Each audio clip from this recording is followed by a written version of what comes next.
Elvira já relatou, nós vamos hoje trazer o recado de Deus para as nossas vidas, amém? A semana passada, quando ele me convidou a trazer o recado de Deus nesta noite, eu não contava que ele não estaria aqui, eu contava que ele estivesse presente, mas devido a esse momento difícil da saúde dele, ele não pôde estar.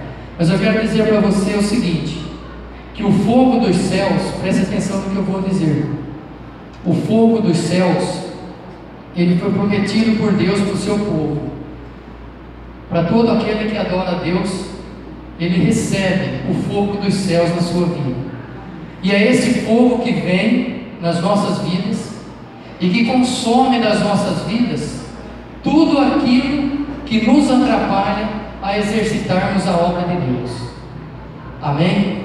Só que porém, nós temos que analisar como o fogo de Deus vai descer sobre a igreja nesses últimos dias. E para falar sobre isso, eu quero que você preste bastante atenção nos textos que nós vamos estar comentando sobre a restauração de altar. Essa palavra, ela tem muito a ver com as nossas vidas diretas. Lá no livro de 2 Coríntios, capítulo 3, verso 16, diz assim: não sabeis vós que sois o templo do Espírito Santo, e que o Espírito Santo de Deus habita em vós? Amém? Então você vai olhar para dentro de você mesmo e diga assim comigo: eu, segundo a Bíblia, sou o templo do Espírito Santo de Deus, e este mesmo Espírito é o que habita em mim. Amém? Você tem que viver com essa convicção na tua vida, porque nós vamos ver uma batalha nessa mensagem. Nesse estudo bíblico que nós estaremos fazendo, nós vamos estar relatando uma grande e terrível batalha.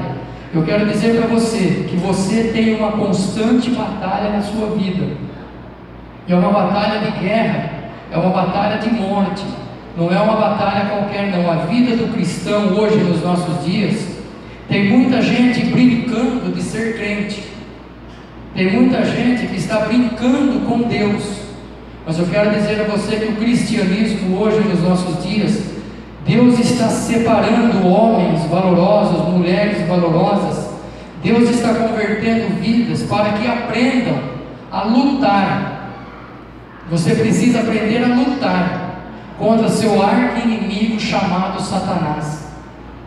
Quando eu era viciado no alcoolismo, que eu vivi 13 anos viciado no alcoolismo, eu falava para aquela droga: hoje eu não vou fazer uso de você nesse dia. Eu falava isso antes de eu sair do meu trabalho e falava para minha esposa: hoje eu não vou usar a bebida. Mas não dava 9 horas da manhã, já estava eu fazendo uso daquela maldita droga. Mas quando eu me converti, quando eu fui aos braços do Senhor, eu aprendi a lutar, que na minha mente existem dois eus, o eu espírito e o eu carne. Eu tenho todo o direito de lutar contra ambos, porque diz a palavra de Deus que o nosso corpo, o nosso espírito milita contra a nossa carne. Então, se você que está aqui nesta noite é viciado, talvez no cigarro, talvez na droga, talvez na bebida, eu quero dizer algo que Deus manda falar para você. Você tem todo o domínio sobre esse Satanás que está tentando destruir a tua vida. A igreja pode dizer glória a Deus? Você que está atravessando por esses momentos, você tem toda a autoridade de quando vier a vontade em você, porque essa vontade é satânica, ela é carnal. Mas se você estiver firme na palavra do Senhor, você vai dizer: vício, eu não te aceito mais na minha vida. Bebida, droga, eu não te aceito mais porque você está me destruindo. Você tem esse direito, porque o fogo de Deus cai sobre você e você vence esse mal na tua vida. Todo tipo de enfermidade é vencido através do nome do Senhor Jesus. Amém? E nós vamos então aprender nesta noite. Pode colocar o primeiro texto, irmão? Lá no livro de 1 Reis, no capítulo de número 18, do versículo de número 30 até o 33, desde o versículo 1 do capítulo 18, nós encontramos uma batalha. São 750 profetas, entre os profetas de Baal e os profetas de Azera.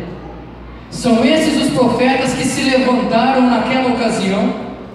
Esses homens, presta atenção, esses profetas de Baal se levantaram naquela ocasião contra o profeta de Deus. Isso é muito sério, igreja. Essa palavra é muito profunda. O diabo, usando aqueles 750 profetas, eles se levantaram contra o profeta de Deus para desafiá-lo. E nós encontramos aqui nesses versículos, olha bem. Então Elias disse todo ao povo. Quando Elias disse para todo o povo se chegar a ele, foi porque os profetas de Baal não responderam para eles a resposta da oração deles. Porque Deus nenhum, a não ser o nosso grande e supremo Deus, responde a cada oração. Não existe deuses para as nossas vidas. Existe um único Deus que é soberano sobre as nossas vidas. Amém? E aqui nós encontramos o seguinte: diz Elias: chegai-vos a mim. E todo o povo se chegou a ele. E olha o que ele fez: ele restaurou o altar do Senhor que estava quebrado. Diga comigo: eu preciso restaurar o meu altar nesta noite. Porque Elias fez isso. Depois que ele fez a restauração do altar, Elias tomou 12 pedras conforme o número das tribos dos filhos de Jacó, ao qual veio a palavra do Senhor dizendo: Israel será o teu nome. Essa palavra veio para a vida de Jacó quando Jacó lutou com o anjo durante uma noite inteira. Estava já amanhecendo, o anjo queria ir embora e Jacó grudou naquele anjo, e foi uma luta de corpo a corpo mesmo. E o anjo falando para Jacó: olha, eu preciso ir, que a alva já está às claras, o dia já está amanhecendo. E Jacó falou para o anjo o seguinte, ele lutou com o anjo. Jacó falou: eu não vou te soltar enquanto você não me abençoar. E o anjo falou: como que é o teu nome? E Jacó disse: eu me chamo Jacó. Ele falou: pois a partir de hoje Israel será o teu nome. Então Israel é uma nação que não foi descoberta como o continente americano, como o Brasil, como os outros países. Não, Israel nasceu do coração de Deus. E hoje eu e você, nós somos a Israel celestial. Nós somos a Israel espiritual que estamos caminhando para uma Canaã eterna, chamada eternidade. Estamos caminhando, enquanto estamos vivendo aqui, nós estamos caminhando para essa Canaã que se chama Nova Jerusalém. Amém? E com aquelas pedras edificou o altar em nome do Senhor, e depois fez um rego em redor do altar, segundo a largura de 2 medidas de semente. Olha o que ele fez: armou a lenha e dividiu o bezerro em pedaços e o pôs sobre a lenha. Até aqui ele preparou o altar. O altar estava quebrado, o altar estava em ruínas. E quando ele preparou, quando ele reparou, que ele consertou tudo aquilo que estava quebrado, ele tirou daquele altar toda a imundície. Ele tirou daquele altar tudo que não prestava. Ele limpou aquele altar. E assim que eu e você precisamos fazer na nossa vida. Olha o que aconteceu. Pode ir para o próximo, irmão. Sucedeu o que? No momento de ser oferecido o sacrifício da tarde, o profeta Elias se aproximou e disse, depois que ele restaurou o altar, segundo passo, ele orou, ele buscou a Deus. Olha que oração: ó Senhor Deus de Abraão, de Isaque e de Israel, manifeste-se hoje que tu és Deus em Israel, e que eu sou o teu servo, e que conforme a tua palavra eu fiz todas essas coisas. Aqui nós encontramos um homem ousado.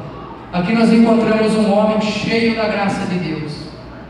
Nós encontramos um homem se colocando no lugar da batalha, porque ele diz assim: olha, que sou o teu servo, e conforme a tua palavra eu fiz todas estas coisas. E olha o que aconteceu: responde-me, Senhor, responde-me, para que esse povo conheça que tu és o Senhor Deus, e que tu fizesses voltar o seu coração. Diga comigo: então o fogo caiu do céu e consumiu o holocausto, e a lenha, e as pedras, e o pó, e ainda lambeu a água que estava no rego.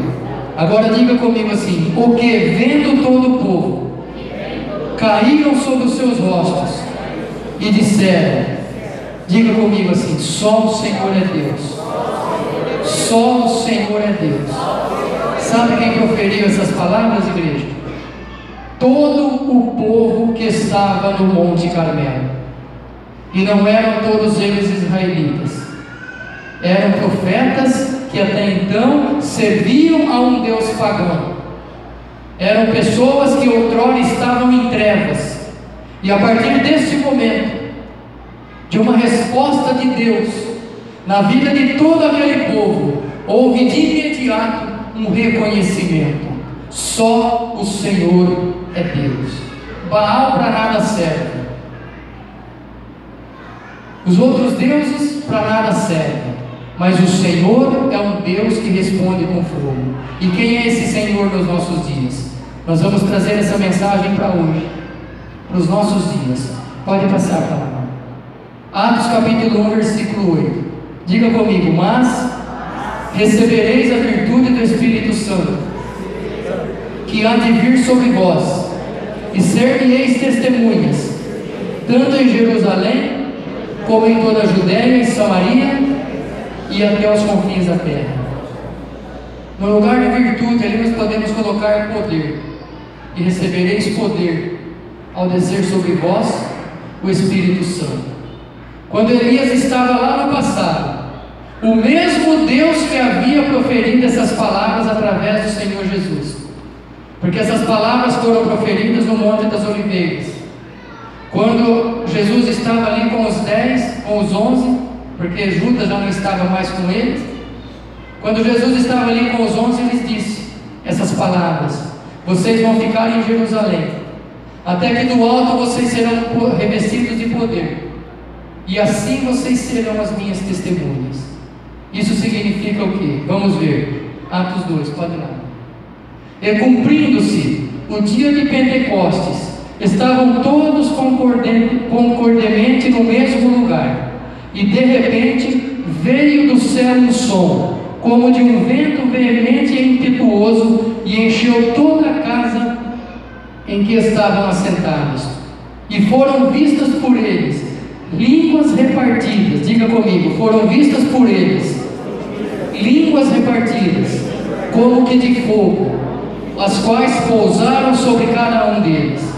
E todos, diga bem forte agora, e todos foram cheios do Espírito Santo, e começaram a falar outras línguas, conforme o Espírito Santo lhes concedia que falasse. Eis aí para os nossos dias, igreja. Isso é para os nossos dias. O fogo de Deus descendo através de batismos, através de veemência, através de reverência e unção do poder do Espírito Santo de Deus. Tem muitas pessoas hoje nas igrejas que estão vivendo uma vida totalmente errada segundo a palavra de Deus. Estão com doutrinas de homens no coração, achando que Deus está se fazendo presente nas vossas vidas. Mas como que nós sabemos que Deus está se fazendo presente na nossa vida ou não? É quando nós temos o fogo do Espírito Santo em nós. Tendo o fogo do Espírito Santo em nós, tudo o que se levantar contra nós, diga comigo assim: quando eu estiver cheio do fogo de Deus, agora fala com ousadia isso: todo o mal que se levantar contra a minha vida, eu os vencerei, em nome de Jesus. Porque nós somos nascidos para vencermos, igreja. Você nasceu para vencer. Você não nasceu para ser derrotado. Talvez você fale: mas pastor, por que eu só vejo derrotas na minha vida? É porque você ainda não tomou posse do fogo de Deus para a sua vida. E o fogo de Deus, ele vai descer de que forma? Quando você restaurar o teu altar. Porque tem pessoas que às vezes falam assim: puxa, eu não sei porque Deus não me abençoa, eu não sei porque Deus não faz aquilo que eu preciso que seja feito. Quando Deus não faz aquilo que você acha que precisa ser feito, é porque Deus tem o melhor do que aquilo que você acha que é perfeito. É por isso que Deus não faz. Porque a partir do momento que você entregar a sua vida ao Senhor, a partir do momento que você dar esse passo de fé e entregar totalmente a sua vida ao Senhor, eu quero dizer a você, sem medo nenhum de errar, você se colocando na posição de servo, e você orando, você buscando, o fogo de Deus vai trazer a resposta para a tua oração. Amém? Elias disse claramente, ousadamente: Senhor, que esse povo saiba que eu sou o teu servo. Aleluia. Eu me lembro de uma ocasião, no ano de 1991, eu trabalhava ali na usina Cerradinho e tinha um moço lá que me desafiava direto em relação à palavra. Ele era cheio de vir com desafios para cima de mim com versículos bíblicos. Mas eu louvo a Deus que desde a minha conversão eu resolvi aprender e estudar a Bíblia toda. Porque eu queria conhecer, eu queria saber o porquê que eu estava me tornando crente.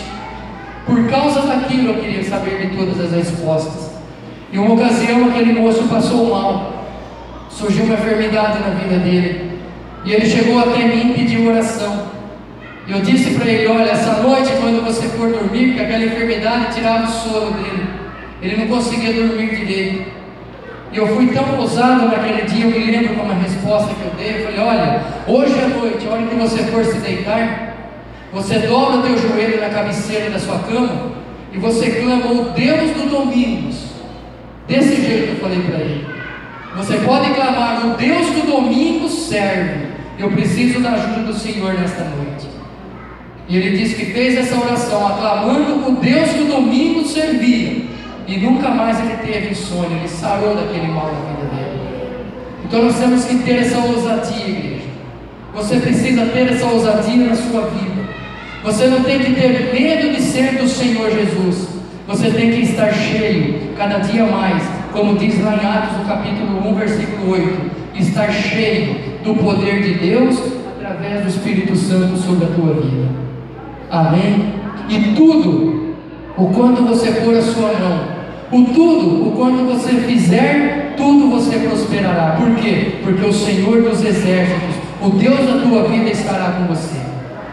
Eu gosto muito de pregar, de falar sobre esse texto, sobre o fogo. Por quê? Porque quando o fogo caiu sobre a minha vida, foi no 26 de julho. Engraçado isso, até então, até 25 de julho de 1990, eu não conseguia vencer o alcoolismo. Mas a partir do dia 26 de julho, numa quinta-feira do ano de 90, que eu recebi a palavra, que eu me lembro quando eu entrei naquela igreja, foi pregado sobre a verdade que vos libertará, baseado em João 8,32. Aquele pastor parecia que conhecia a minha vida desde que eu havia nascido. E ali eu disse: Senhor, eu quero te servir. Saí de dentro daquela igreja com o propósito: Senhor, eu quero te servir, eu vou acompanhar essa igreja e eu vou me converter ao Senhor. Isso aconteceu numa quinta-feira. Na sexta-feira, acabou o nosso 9 horas da manhã, começou a querer dar sede de álcool. Eu já aprendi. Naquela noite eu falei: Senhor, se a verdade me libertou, como eu vi ontem à noite na igreja, que conhecereis a verdade vos libertará. Se realmente essa verdade me libertou, Senhor, eu não quero mais colocar nada de álcool na minha boca. E Deus começou a me honrar ali. Nem batizado ainda eu não passava de um simples carpinteiro naquela obra. Tinha uma família com 2 filhos na ocasião, o Felipe ainda não, ele veio 2 anos depois, com apenas 2 crianças. E Deus já começa a me honrar. De lá para cá, quando vinha a vontade, eu repreendia: Satanás, sai da minha mente, sai da minha saliva, porque até na saliva eu sentia o gosto da bebida. E eu ordenava a Satanás que saísse, e ele saía, porque o fogo de Deus já estava fazendo parte da minha vida. Por isso que é importante na tua vida o fogo de Deus fazer parte da tua vida constantemente. É 24 horas por dia. Porque a nossa vida é uma constante luta contra Satanás. Satanás, ele arma para nós. Ele traz pessoas para tentar denegrir a nossa imagem. Satanás, ele arma contra a nossa vida. Ele traz enfermidades. Mas no fogo de Deus, toda espécie de demônios são derrotados. Não existe um demônio que supera o fogo de Deus. Eu me lembro numa ocasião que eu fui orar por um rapaz na igreja que eu participava. E ele entrou lá para desafiar a igreja, aquele moço. E quando eu coloquei as mãos sobre a cabeça dele, o demônio pegou aquele moço e ele declarou depois: eu vim aqui hoje somente para acabar com a tua vida. Eu me lembro até uma diaconisa que pegou minha gravata e colocou por trás, que ele tentou apertar o nó da minha gravata. E depois, no final da reunião, no final do culto, ele me procurou e falou: olha, o fogo que existe nesse lugar é maior do que o fogo dos demônios que eu servi até hoje, porque o fogo de Deus supera qualquer fogo. Amém? Os profetas de Baal não puderam fazer nada, porque o fogo não desceu, porque é um Deus morto, é um Deus de imagem, é um Deus que não tem argumentos algum para abençoar ninguém. Mas quando Elias, como servo do Senhor, orou, o fogo de Deus caiu, a graça de Deus desceu, e diz a Bíblia que após a restauração do altar, o fogo de Deus desceu, e todo o holocausto foi consumido, e todo o povo reconheceu: só o Senhor é Deus. Amém? Então que esse Deus comece a partir de hoje fazer parte da sua vida, fazer parte do seu ministério. Que esse Deus comece a partir de hoje a fazer parte da tua família. Se na tua família está havendo desavenças, se na tua família está havendo maldades, se está havendo concupiscências, se na tua família a carne está prevalecendo, comece a injetar hoje, agora, a partir desse momento, esse fogo de Deus sobre a tua família, que Ele vai consumir tudo aquilo que não presta. Tudo aquilo que não presta será arrancado da sua casa e da sua família, porque o fogo de Deus é um fogo consumidor. Amém? E eu estou sentindo na presença